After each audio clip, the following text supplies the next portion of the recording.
Bonsoir à toutes et à tous, voici votre point actu du 28 juin 2025. Diplomatie et conflit. Israël-Iran, un cessez-le-feu soutenu par les États-Unis semble tenir, après des bombardements et ripostes sévères. Malgré tout, la crainte d'une escalade régionale persiste, notamment avec la possibilité de fermeture du détroit d'Ormuz par l'Iran. États-Unis-Canada, le Sénat américain a rejeté une résolution visant à limiter les pouvoirs militaires de Trump contre l'Iran, 53 voix contre 47. Afrique, Rwanda-RDC, Trump a présenté un accord de paix entre le Rwanda et la RDC pour mettre fin à un conflit meurtrier, mais des doutes subsistent quant à son application. Iran, militaire, la nomination du général Abdolrahim Mousavi, officier de l'armée, au poste de chef des forces armées signale un possible rééquilibrage face aux gardiens de la révolution. Économie et finances. États-Unis, le S&P 500 et le Nasdaq ont atteint de nouveaux sommets, portés par un accord commercial US-Chine. En parallèle, la consommation américaine ralentit, et la Fed reste prudente sur les baisses de taux. Chine globale, Pékin se présente comme un leader du commerce international, misant sur une croissance de 5% et l'exportation de terres rares dans le cadre d'un accord tarifaire avec Washington.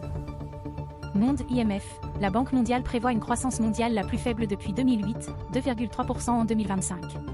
La lenteur touche partout, avec parfois moins de 1% pour les pays avancés, et environ 4% pour les émergents. Europe, la guerre en Ukraine et le déclin démographique pèsent sur le les libéraux cherchent à renforcer l'autonomie stratégique face à la montée des populismes. Inde, la Banque centrale note une résilience intérieure, malgré les incertitudes commerciales. Le ministre du Commerce rencontrera les exportateurs à la fin du mois. Culture et société. Inde Monde, l'écrivain Rakesh Shukla donnera aujourd'hui à Oxford une conférence sur le Kumbh Mela 2025, soulignant l'importance culturelle et spirituelle de cet événement gourmet dans un contexte global. Arts internationaux, l'émission, à Ronveled, explore des mouvements artistiques mondiaux en pleine expansion.